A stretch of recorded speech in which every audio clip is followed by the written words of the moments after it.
Tuscaloosa. Tide 100.9 and streaming on the Tide 100.9 HD2 Northport. W265CG Tuscaloosa. Tide 100.9 and streaming on the Tide 100.9 app. A Townsquare media station.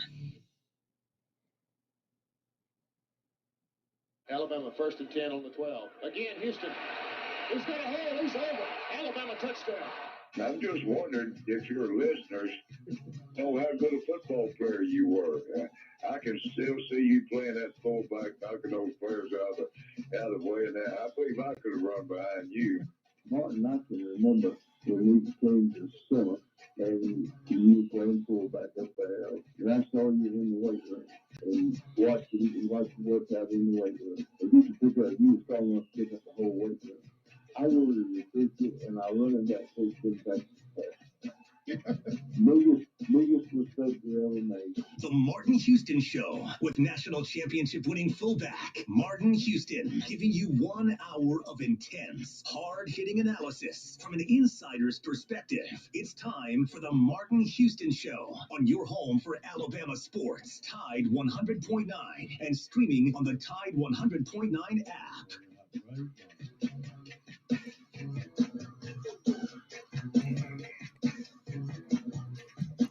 Good morning. Welcome into the Martin Houston Show on Tide 100.9 on your radio dial, the Martin Houston live fan page on Facebook and on YouTube, as well as at Martin Houston 35 on Twitter, broadcasting on all of those social media outlets.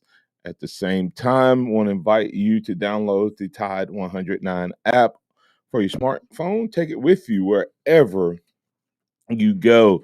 It's a beautiful Tuesday morning. We want to remind you that this is a day that the Lord has made.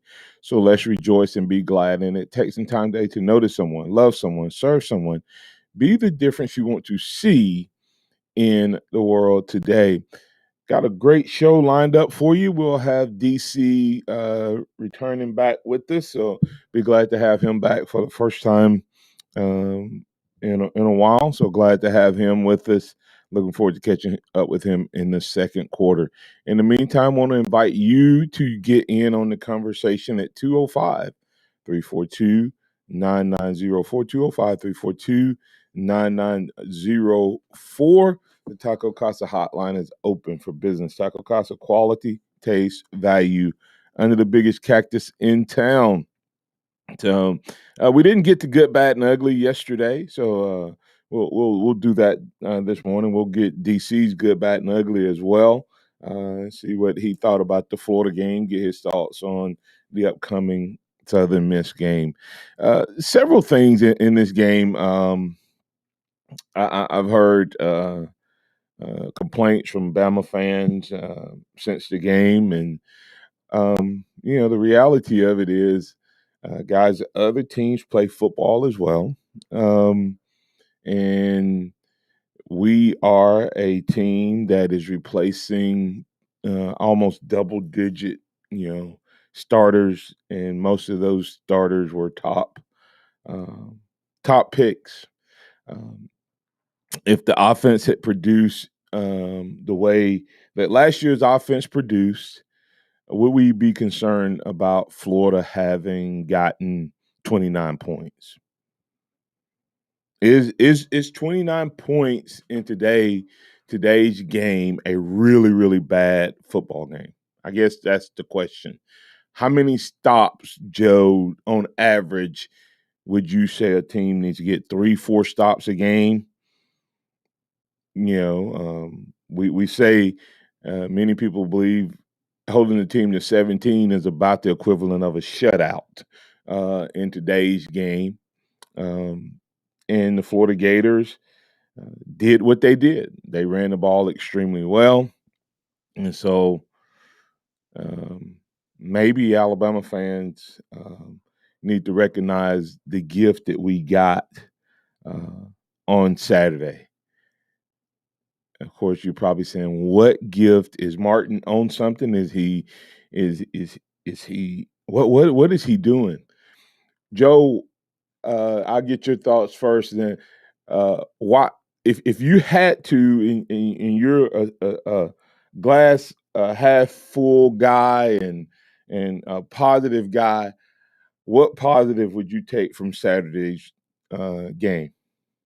I think there's a positive to take from Saturday's game. For the first positive that I would take, the first positive I would take is Bryce Young and the offense really as a whole, having two over 12 play drives in the second half after ending the first half pretty poorly, in two drives where you have to go put up points. Bryce Young and this young, inexperienced offense went down and did it. Scored 10 points and melting 11 minutes off the clock. I think that was a really positive for this Crimson Tide team. Another positive, I think that the defensive front played well in spurts, only in moments. And I think they played well in bigger moments. As a whole, consistency in performance. We've heard that from Coach Saban a bunch. I don't think that they quite had that, but they did. They were able to find it in moments that mattered most. I think Drew Sanders shutting down that 2 point conversion is exactly kind of shows that he played that 2 point conversion perfectly. I think there's a lot of positives to take away. Just going on the road and beating a top 10 team when you haven't really played a road game in 2 years. I just think that, like you said it right off the top, Martin, that the other team plays football as well. And Florida is definitely trying to win. And Dan Mullen is probably a top 5 offensive mind in this country. So I think that we just ran up against a good team and played well. They schemed their butt off, and we schemed as well as we could in the moment. And came out on top. I think it worked. There's a lot of positives to take away from the game. Despite the fact that Nick Saban is like 11-0 against Dan Mullins, how many times has he really blown him out? Like when you think about talent wise, Alabama being superior in 9 of those contests, I guess. But if you go back and look at all of the times Nick Saban's defenses have faced Dan Mullen's offenses, going back to even the Florida game, the Florida teams. When has he blown him out? A lot. I mean, has Dan Mullins came in with less talent and played better than what's been expected? So I think that happened again. I think the Florida Gators, I think it was C.J. Watson said, man, they scouted us and they knew how to take advantage of what we did and how to get us in some mixed up, make us make some mistakes. Saban said sometimes it was more about execution than scheme, and I agree. Did we call anything different on the 2 point conversion than we did, on that same play the other 10 times we ran it? Probably not. We just executed better. And so it's kind of funny how that's the play that killed us all throughout the day, Joe. But then when it didn't work on the goal line, what do we say? Oh, that was poor. If you're anti Alabama defense, you say, oh, that was a poor play call. Uh, uh, so, but when you look at what happened with that particular game, the reason it was a positive for me, Joe, is we won. And if we go back to last year, Oh wait, Martin, did we win? I think so. I think so. Been talking, it's like we lost by 30. Keep telling them that we won. Yeah. That's what happened. But what happened in that game is we grew from that game, and we will grow from that game. And everybody forgets what happened last year against Ole Miss, and how that benefited the team, and what it did for the team. And that's the difference in what we get to experience as Alabama fans. We get the chance to sometimes see our team not necessarily play the best, a team play their best. We still come out with a victory, and then we still have some things that we can work on. Let's go to the phone lines. Curtis Lewis, you're in with the Martin Houston Show. What's on your mind, sir? Hey, Martin, you keep pushing these buttons. Of course. I wouldn't be doing my job if I didn't have if I didn't say things that created different opinions. I'm gonna give that Rush Limbaugh and reincarnated. But now, it's 29 points isn't bad. Giving up 27 points or 29 points, giving them up wasn't bad. It's the way we gave them up. It's like having a steak dinner. Most people love steak. Most people love potatoes and something on the side, which is great. It's a steak dinner. But if I take that same steak dinner and put it on a trash can top and serve it to you, it's an appetizer. It's not, and that's why I ask you: is it that 99? If we take away that 99-yard drive, do you feel different about our defense? No, I know, because our defense still was in the tank. But the thing that gets me is the fact that we were built. There was so much build up on. Oh, this is gonna be the greatest defense in the saving era. Oh, these guys gonna be great. Nobody's seen the players down. Nobody's seen the scrimmage. Where are you getting this from? Because you're looking at the players. And yes, you got great players out there. Not on the defensive line, you really don't. But you got good players on the defensive line.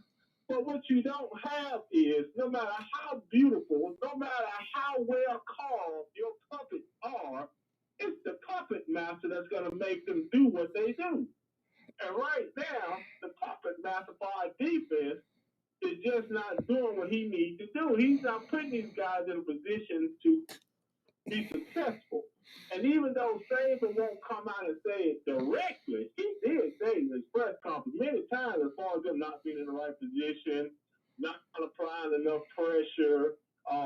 When they asked him about Drew Sanders, he said Drew Sanders played okay. Okay, that's Saban saying, yeah, Drew Sanders didn't play worth a crap. Because Drew Sanders just can't hold the edge. He can't set the edge. He just can't do it. He's just not big enough. He doesn't have enough bricks in his butt to hold that age. I got two questions for you. What does Saban mean by scheme? Um, what did he mean by scheme? And if Golding goes, where do we go to replace him? Oh, we go straight to Pruitt. Pruitt ain't doing no but holding a clipboard. So you're saying bring Pruitt back, huh?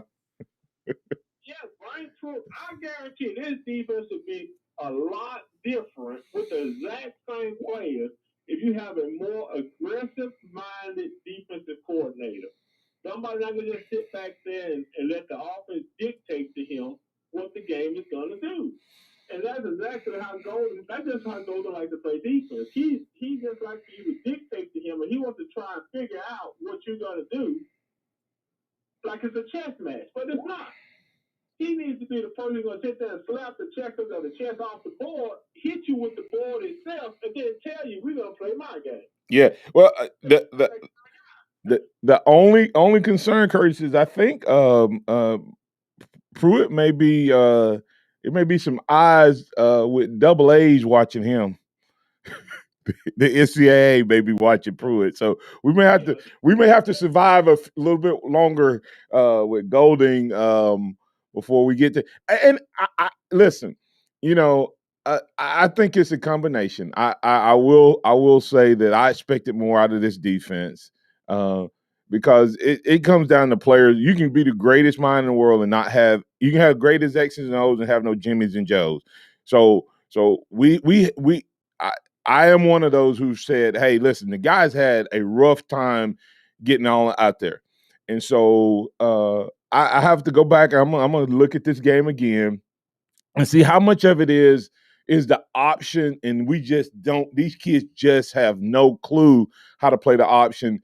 And maybe as a whole coaching staff, they did a poor job of getting them ready for the option. Because there was several times, I'm gonna tell you, it was several times that the reverse of what we're talking about happened, where Will Anderson literally played both guys, or it would have been big plays.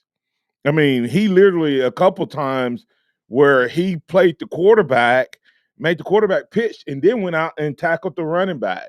And so So it's like, okay, is that Will Anderson or is that coaching? And that's the part with this.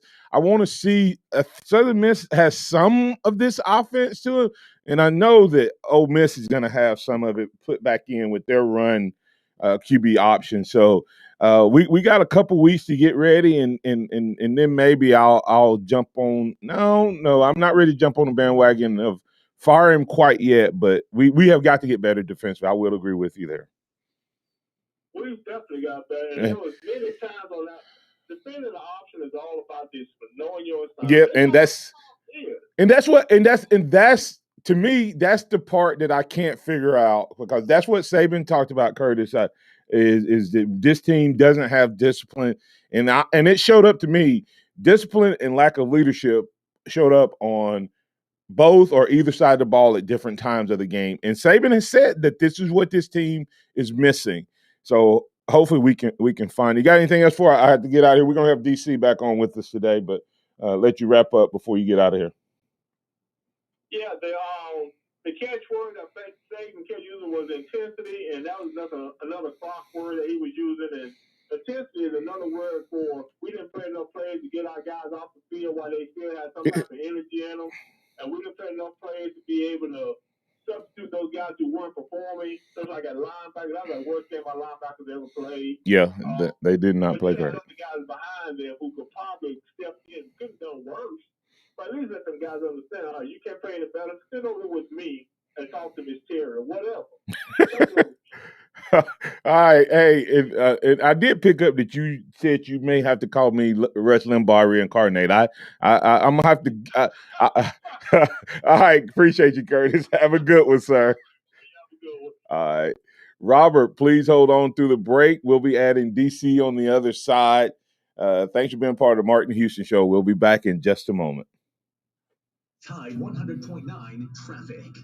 From the Townsend Nissan Traffic Center, we've got an overturned vehicle off the roadway on McFarland near the Walmart in Northport. Emergency crews are en route. They have not arrived at the scene yet. Otherwise, things looking pretty good. If you see conditions, give us a call. Townsend Nissan has an amazing selection with extra rebates, low finance rates. They'll save you a bundle. Go see them. I'm Captain Ray. Don't miss a play at the Sportsbook at Pearl River Resort. Your front row seat to all the action. Place bets on all professional and most college sports at the counter, kiosk, or on your phone. Then catch the game on one of our 20 big screens from the comfort of the newly remodeled Timeout Lounge. Plus, the PRR Sports app gives you access to live, in-play sports betting. Sportsbook at Pearl River Resort. Be more than a fan. Be a player. Must be 21. Where will you be on game day? Be a part of the action with a premium reserve tailgate from Game Day Done Right. Get your group together, pick your game and tailgate package, add on catering, beverages, and other tailgating amenities, and let Game Day Done Right take it from there. Enjoy all of the fun game day with zero stress. Visit GameDayDoneRight.com to reserve your tailgate today. For your next tailgate, just add people. Game Day Done Right is the exclusive provider of reserve tailgating services for the University of Alabama and offers packages for all group sizes for a single game or the entire season. Has the pandemic affected your business? Even with more and more customers going online in the past 5 years, online business has grown greatly due to the pandemic. Now more than ever, it's important to have a strong online presence so that customers can find your business and products easily. That's where Townsquare comes in to help. Go to mylocalcustomers.com for a free competitive analysis to see how your business stands up to the competition. And if you're one of the first to sign up, you'll get $500 in free advertising on this radio station. That's mylocalcustomers.com. Townsquare not only can help you find more local customers online, they'll also help you grow your business to a new level. With premium website services that get you new leads every day and no contracts to sign, there's no better time to join. Not only that, Townsquare also has a dedicated marketing specialist who will be with you every step of the way, making changes that will benefit you and especially your business. It's fast, easy, and you can cancel your subscription at any time. So hurry to mylocalcustomers.com and get your $500 in free advertising today.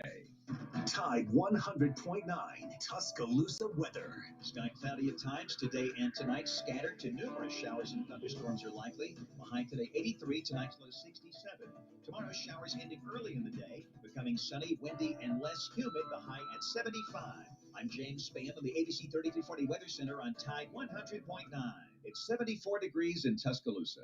Scott Smith and Southmark Design, doing business for 17 plus years, specializing in graphic design services, commercial printing, promotional products, advertising specialties, and so much more. Basically, any and everything you would need to advertise, promote, and grow your business. Through strong partnerships, strong customer service, and creative ideas, they'll help you market and grow your business. Give Scott a call at 205-292-4680 or email scottis@comcast.net and visit them online at southmarkdesign.com.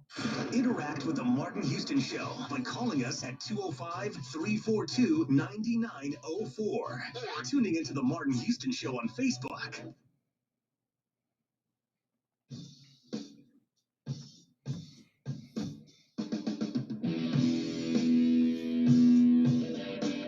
We had two 16-play drives in the second half. I know one of them ended up in a field goal rather than a touchdown, which took a lot of time off the clock and was well executed.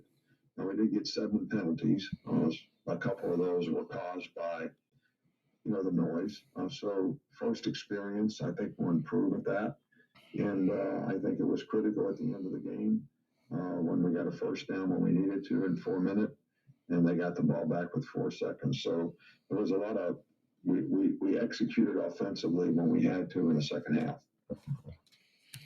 That's Coach Nick Saban talking about the fourth quarter execution, a young offense growing up after a brilliant start, 3 bad drives in a row due to mistakes and not just lack of intensity. I think it was some play calling there, but when they had to, they did what they needed to do. Let's bring in DC Capstone Report. How you doing, sir? Glad to have you back, DC. Been a while. I know you've been recovering, and glad to have you back. I'm going to go ahead because we've had Robert holding, and he was holding through the break. We're going to go ahead and bring him on. Robert from Mobile, you're in with Martin Houston and DC with DC Capstone Report. What's on your mind, sir? Hey, guys. Hey, now. That was Curtis on the previous call? Yes, Curtis Lewis. I like the analogy about the take on a garbage can or whatever they're doing. First laugh, the like Rush Limbaugh, so call you the Rush Limbaugh reincarnated to be within a compliment for you. But I totally agree with you with him and you and him about the analogy of the defense. We look at our third down conversions. I looked at the stats. Flaw's only 4 for 12 on third down. And of course, they were 2 for 3 on fourth down because a glorified third down conversion. And I found that they were under 50% on third down. We were all 50%. Again, the problem always is how it looks. The eye, like Curtis said, the eye test is what gets you. And eye test is a part of the game. Like you well know, Mark, you get evaluated by the eye test. And that's what our problem is, how it looks. And you mentioned about the read option the other day as well, and how that can hinder us. And I did, when I rewatched the game, I saw what you were talking about. A lot of that, people said we need to run more. A lot of that was the read option. And Bryce Young is not choosing to get the ball to the running back. Yep. Some of those 3 and out, had he given the ball to the running back instead of trying to force a tough pass, we would have had a better result on. Yeah. So that's things like that. He's going to have to polish up and fix up. And he won't one of them when he threw the ball deep down to Reggie. When Reggie would have made a spectacular catch it, but you saw on paper, maybe if you would really try hard to run that first down, there's a chance you would have gotten it. But he'll want to throw. He'll constantly want to. I guess all quarterbacks, good quarterbacks, want to throw more than they want to run. But sometimes those runs, no, guys, the run here is really the better option. So hopefully we clean that kind of stuff up. Yeah, absolutely. DC, I'll let you respond first, and then I have something I want to come back on that. Well, I think he's right, spot on. I was thinking, watching the game and then also watching it back, studying the film a little bit, realizing that although Bryce Young, I thought, did a great job in the game, I think some of the decisions that he made were the incorrect reads, and that caused us to stop some of our I think he's spot on with his analysis. So he's got to get better at those reads. A lot of times he ran the ball.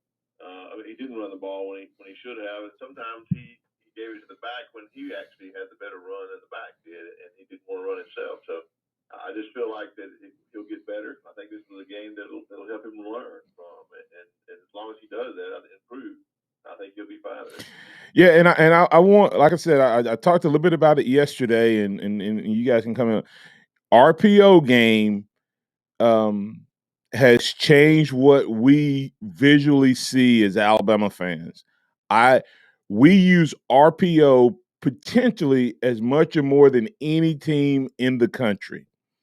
And RPO is run, pass, option. And then there's the read option, which is what Florida runs more, where they actually read it on every play. Potentially, they may have an inside zone play, but the quarterback's reading the defensive end, and if the defensive end crashes down, he pulls it. If he stays out there, he gives it. So when you're looking at that all of that is going on virtually every play, either RPO or read option, and they may even have a read option with a tag on it to throw it as the third option. So there's a lot of times where we get frustrated as fans watching and say, man, why can't they drive block? Why can't they run the ball? Well, part of it is they don't want to go down the field because it's a pass. It could be a pass play. And so they're trying to run block without going beyond that window, which, doesn't always create as many holes. And so we're going to have to figure that out. And if it's read correctly, then it still should work. So that is huge. And then one other thing, real quick, and I get you guys to comment on it. I've heard a lot of people, and I didn't get to bring it up. Virgil mentioned it yesterday on the deep ball to Jamison Williams, and on the slant to Mechie. A lot of people are critiquing that as Bryce not reading it correctly or reading it delayed or whatever. Guys, if you've never been in that environment, it's hard. You may think he's reading it late. Let me tell you what happens when you get in that environment. You get juiced up, okay? Jamison Williams potentially, it could have been Bryce reading it late, but he also may have thrown that pass 10 times the exact same way. But who ran faster? DC, you've played. Robert, you've played sports. What happens when you get in an environment of game? Everything speeds up, right? That's right. Yeah. And take what happened in that Florida game. Do you think that environment and that noise may have juiced them up even more? I'm not saying that's what happened, but I know that a lot of times when you just say, "Oh, the quarterback was late," yeah, he was late, but it may take some time with a quarterback who's never been in that type of environment with those types of players to get the timing right. So it may not have been as much late as it was timing. I'll let you guys comment on that. I agree. Yeah, one of the things that makes what these guys, what you guys done too, Martin, on the higher level, so amazing to the rest of us normal mortals, is that you're able to do these things. Yeah, we look at it. I look at it sometimes. How the heck do these quarterbacks do this? You must got less than a second to make a decision. Correct. And let's make that decision look so easy. Right. It's great to do it. It's like, how did you process that in less than a second? Right. And one more thing now, I have to listen to you guys. Somebody brought up a good point. I may have mentioned it already, Mike, but how many teams would have beaten Florida who were that keyed up to beat you in that environment, in that situation in college football? One. One. You're absolutely right. One. Alabama. Yep. I don't think Georgia, and certainly none of these other top teams. Oklahoma is a joke at number 4. Big people, if you always want some credibility, stop and nonsense with Oklahoma being number 4. But no, the rest of them would have done it. So Alabama's the only one that could have done it tough to get. So we do have that takeaway. Yeah, I don't. Thanks, Robert. Hey, DC, but and I'll let you come back on that. In the timing, I'm telling you, in those two plays, we did get the pass interference, which was a 15-yarder versus down the road. Like I said, it could be timing. The It could be timing, but I think it's potentially just them learning. Bryce learning. You have to understand, Bryce has not played a lot of football at this level, and guys just play faster in the game, and it'll show up quicker on a deep ball and a slant route more than it will any other route, because most of the other routes are, you like, if you run a corner route, DC, you're going down, you break it, and then you're cutting out so you can get your timing. When you're just running straight down the field like Williams was, or you running that quick slant, is not as much time to judge how fast. And like I said, I think that those things will be, he'll understand, oh my God, I have to get a little bit more juice on the ball or get it out a little quicker when I have those types of routes, especially in those types of hyped environments. I agree 100%. And we all talk about this. And Bryce Young is in his third game when he goes to Florida and plays in front of a hostile environment, and he's playing with receivers that he hadn't thrown to a lot. I mean, he didn't throw a lot to Betsy last year, so he didn't throw any to Williams because of the transfer. And you can't expect Bryce Young in his third game to have their timing down, and that won't deal until later in the season. So I think we put a lot of emphasis on that early on, and it's not just we expect it to be there. And I think we're spoiled as Alabama fans because we've seen it happen so well with other combinations. But those combinations didn't start off that way. We don't remember that, but there were some growing pains, and we're going to have some growing pains in this combination with these receivers and quarterbacks. Yeah, absolutely. And Curtis Lewis wanted to comment on Robert's question as he went off the air. He said Georgia would beat Florida, and I said Georgia might beat them. Georgia wouldn't score offensively. They'd be like the Clemson game, but Florida probably wouldn't score as much on them, so it'd probably be a close one. But I may would give Florida the edge at home and Georgia the edge in a neutral site or a road game. But Florida's not a bad team. Alabama beat a really good team that was hyped up to play them. First time in 10 years we've been in the swamp. A lot of things didn't go right. Virgil Williams asked a question that I'll address. And I will say, once again, there's an assumption being made with this question. What about our design and called run plays and Bryce turns the wrong way to hand off? That caused our running backs to hesitate and be late hitting the hole. Hold on. I'm going to get you an answer. I want you to think about it. I want to let him think about it because we need to get the break. DC, I think I know where you're going with that. We'll continue the conversation. You're listening to the Martin Houston Show. We have DC Capstone Report. Once again, the question we have, and if you want to call in, get in on the conversation, Tom, I'm going to let you get in as well. What about our design and call run plays and Bryce turns and run the wrong way to hand off? That caused our running backs to hesitate and be late hitting the hole. That conversation up next, right here on the Martin Houston Show.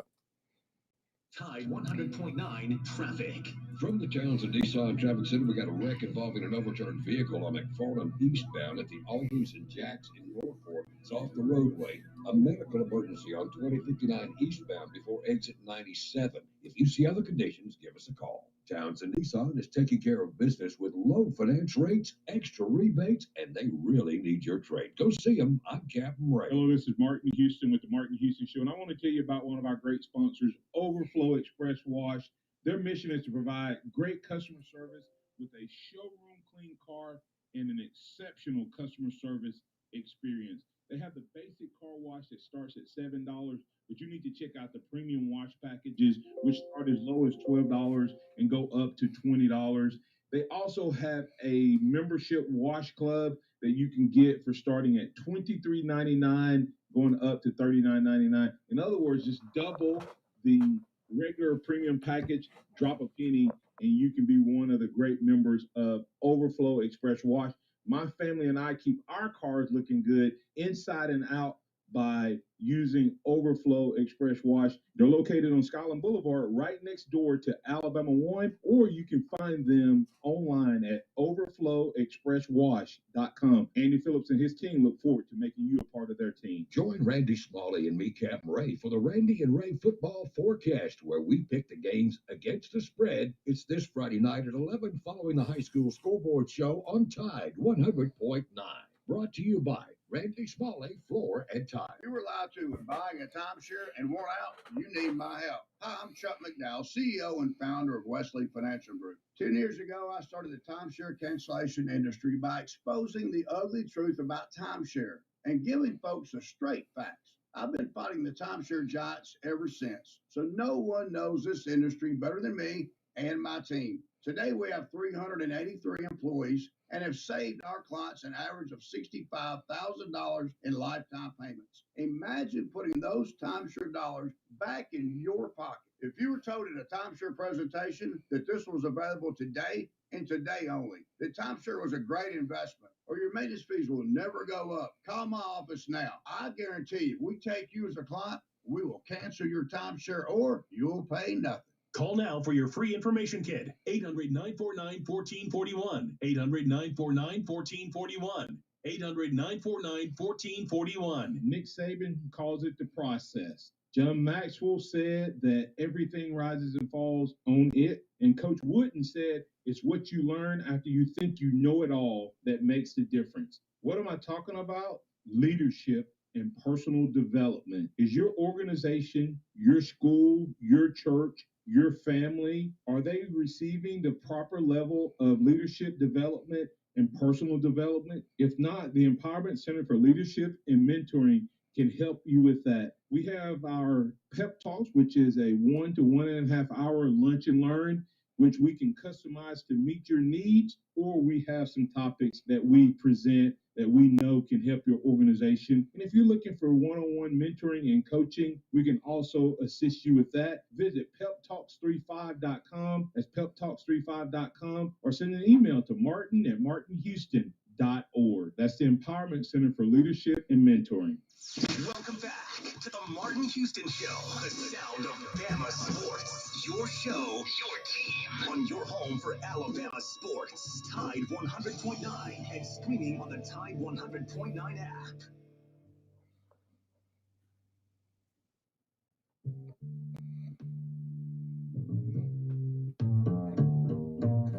Hi, Martin. You have 3, 2, 1.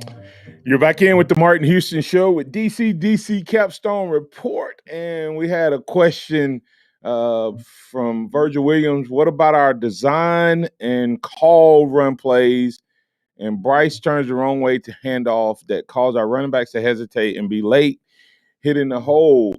DC, let's bring in Tom before you answer that, because Tom's been patient, and then we'll come back to that question. Tom, you're in with the Martin Houston Show. What's on your mind, sir? Hey, good morning, Mark. Good morning, DC. I'm glad you're back. Thank you, Tom. Glad to be back.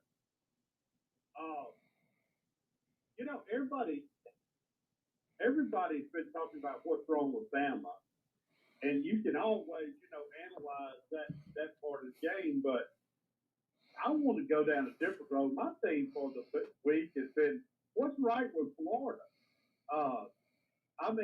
The most interesting thing to me was the way they set the run against our defense, and they set the run in a way that it accumulated 258 yards. And nobody, even Coach Saban said, how long has it been since somebody did that to us? He was shocked by that. And I want to make this statement. I want to get y'all's take on it. I think they caught us with the stuff we had not seen and we were not prepared for. And I believe it was schematic in their run game that they executed against us with their angles, with their blocking scheme, and we were not ready for it because we hadn't seen it. We didn't prepare for it, and I think that's why they were so successful running the ball. And I don't know that it's so much that was wrong with Bama is somebody on Florida's team did an outstanding job planning for this game. And don't tell me they started that on the 4th of July. DC, I'll say this, Tom. This is a conversation we've had here, but no one's put the two together. We've said that if Bryce Young had read the RPOs correctly or read the read option correctly, we would have probably not had 3 and outs, right? So that means that had he read correctly, the plays would have worked, correct? Well, flip that to the other side, Tom. RPOs and read options with a pass tag after the read means what? It means that if you have a quarterback who is zoned in and makes the correct reads, you can't be right on defense. You're right. To your point, if you ran the triple option back in the day when Oklahoma ran it as good as anybody, or Nebraska ran it as good as anybody with Tommy Frazier, it didn't matter how good the defense was. If you took away the triple option, then the numbers worked out. Then what would happen? He would come out on that corner. If you took the quarterback, the pitch man was open. Alabama had to be perfect, or they were creating numbers. When we sit down as coaches and watch film, our whole goal on offense is to create numbers and mismatches, Tom. And Florida somehow, some way did that a lot where they made us wrong a lot. But it was because they executed, and we've said it about Alabama. If we execute, DC, if Bryce gives it when he should, there was a couple times where there would have been at least a 4 or 5 yard run, potentially even more, and he pulled it and threw it, and it was an incomplete pass. So go ahead and respond to Tom, DC. Go ahead. You got to give Florida credit. They didn't beat us on the perimeter. It was in between the tight end. But here's the thing, Tom. You say that, but why would you think that? Why would that be the case? Because what did we emphasize all week? We cannot let the quarterbacks get out on the edge and beat us, because that's who had all the rush yards were the quarterbacks. So we were more geared up to stop the outside portion of the option than the inside. Exactly my point. They attacked us inside of those, and I want to get y'all take. I mean, I think they deserve credit for catching us in something that we wasn't prepared for. Yeah. So go ahead, DC. I agree with Tom. I think we as Alabama fans have a tendency to put all the blame on Alabama and forget that we played against another Power 5 school in their home field with all their fans screaming and hollering, and them executing perfectly on some of those plays. And as Martin said, if you execute it perfectly, defense is not going to be able to stop it. That's why you scheme so much to run the right play. If you make the right call, you do it. So let's give Florida some credit. We weren't playing against a phantom team. They were good. They knew what they were doing. They schemed it right, and they executed. And sometimes when we executed, we did great. And when we didn't execute, we didn't do so good. So it all came down to execution. I think Florida did a good job. I told Martin this yesterday. DC, my hat off to Emory Jones. What a fantastic showing he had Saturday against Alabama. 21-3. This kid's down 21-3, and he gets up off the mat and leads that team back to make it a close game. And my hat's off to that guy. It's something about Florida. You know, we were up by 18 last year. with an offense that that was considered virtually unstoppable. So someone tell me, how did last year's team come back? It wasn't just defense again; it was offense. It just wasn't three in a row last year. But we were up by 18 last year, and had a dogfight at the end. So you know, The law firm of Pitt and Tony. Goes a long way. yeah. All right. Thanks, Tom. Appreciate it. Super Joe, you still there? You're in with the Martin Houston Show. What's on your mind, sir? I'm willing to bet Super Joe. Yep. All right. Let's go on. Let's go back to that question that was asked earlier, DC. What about our design and call run plays and Bryce turns the wrong way to hand off that caused our running backs to hesitate and be late hitting the hole? Well, I think you're assuming that Bryce turned the wrong way. Yeah. Question. Yeah. And I can assume that. As you play running back, Martin, there's a lot that goes into it. They don't just call the play and that's the play they run. The quarterback goes up to the line of scrimmage and then he makes the call that calls the hole that he's going to based on the read that he gives. And that design play, the quarterback knows it, and he's the one that turns the way. Most of the time, the problem is the running back doesn't pick up the call and that much noise. And you can correct me if I'm wrong, but that's 9 times out of 10 what happens. But and sometimes when you think the quarterback's turning the wrong way, it's not the quarterback's fault at all. Yeah. In Virgil said, you're probably going to say, how do we know it's the running back going the wrong way? If the running back is on the right and the quarterback turns left, it's pretty obvious who turned the wrong way, in my opinion. Not on the botched fakes on the play action plays give you that excuse that the running backs went the wrong way. Well, Virgil, actually, that's not always the true because there's plays, they call them counters. There's times when, as DC said, I don't know who turned the wrong way. I mean, I can tell you on the fake, those fakes that were play actions, those were really, you and I say, you may think that those were fakes, but the goal on that play is really for the running back to get out in the flat, and it's really just a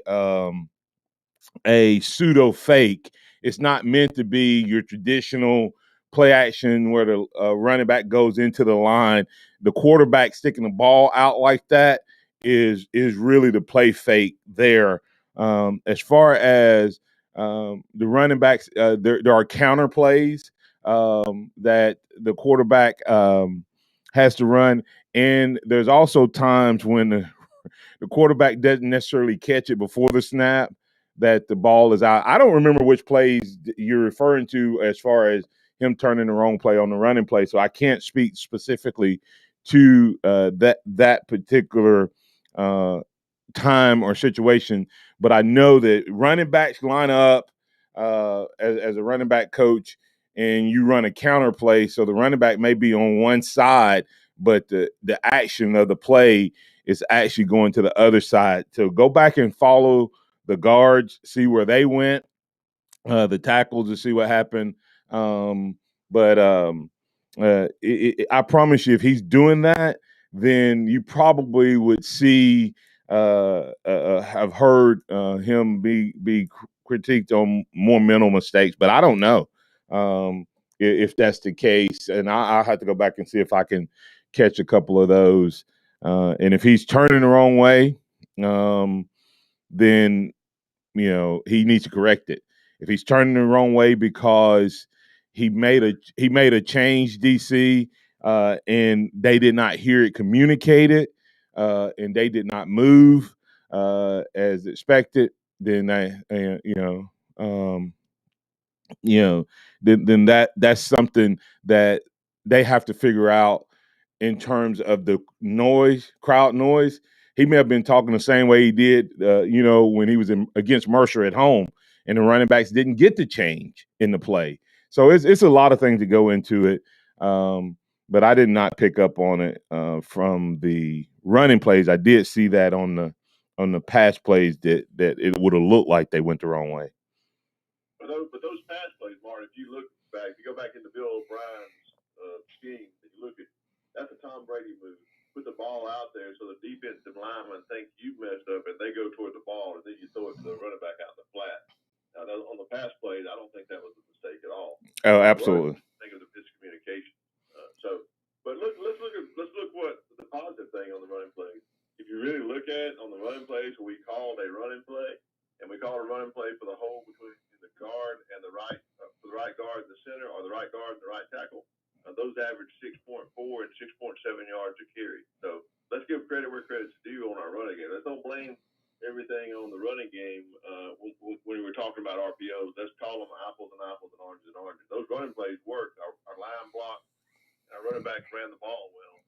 It's just we didn't call enough of those running plays. Right, and that would be my biggest question. I don't know how many times we actually called design runs where there was no RPO or anything else off of it.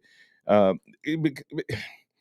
mean, I'm telling you, the biggest thing, DC, when I went back out and started helping with Northridge last year was learning how to even coach in this new age of football.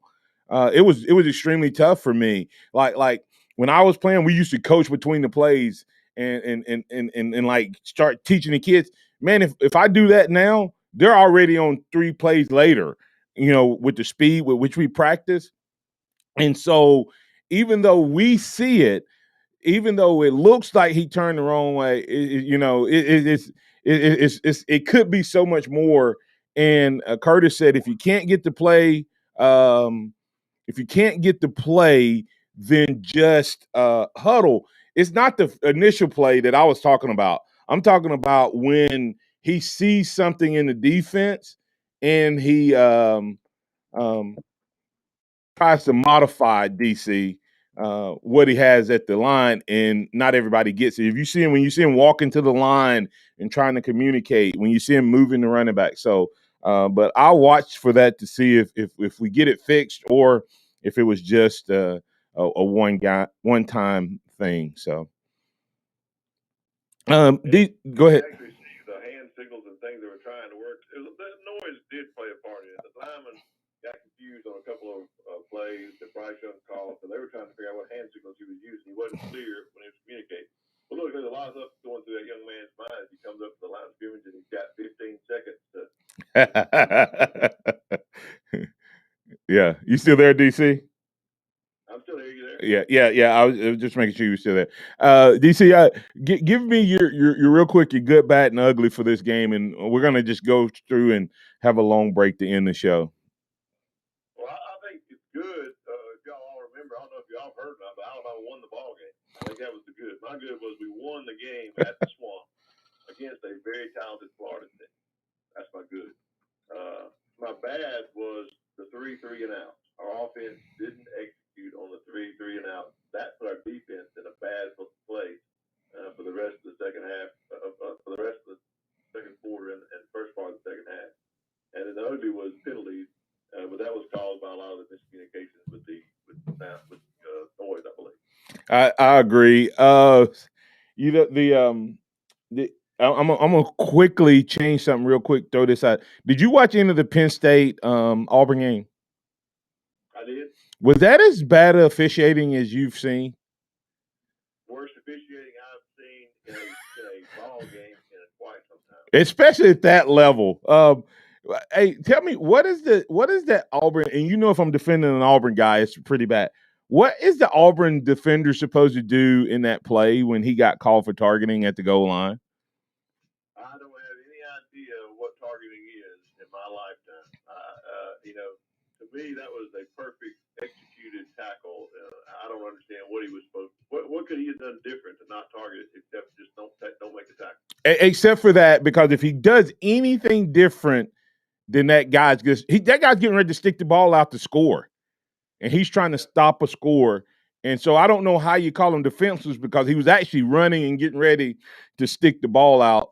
And when the official said he was closer to the ground. So as a defender, I'm supposed to figure out he's 6 inches off the ground versus 12. But anyway, I thought that was pretty funny. Make that tackle, they're supposed to be close to the ground. That's right. Well, DC, we're glad to have you back. We appreciate you being on, man. Tell them real quick where they can find you, sir. You can find us at dccapstonereport.com, and you can find us on Facebook at DC Capstone Report Facebook. All right. I'm a while sick, but I am recovering and I'm improving, so I hope we get some content back up soon. All right. They'll be back up and at them soon. Remember this, trust in the Lord always. Lean not your own understanding. In all your ways, acknowledge him, and he will direct your paths. Roll Tide and have a blessed day.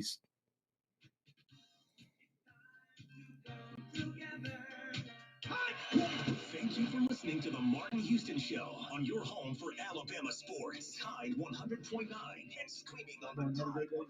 You too, man. Tide 100.9 traffic. From the Towns of Deeside Traffic Center, we got a wreck involving an overturned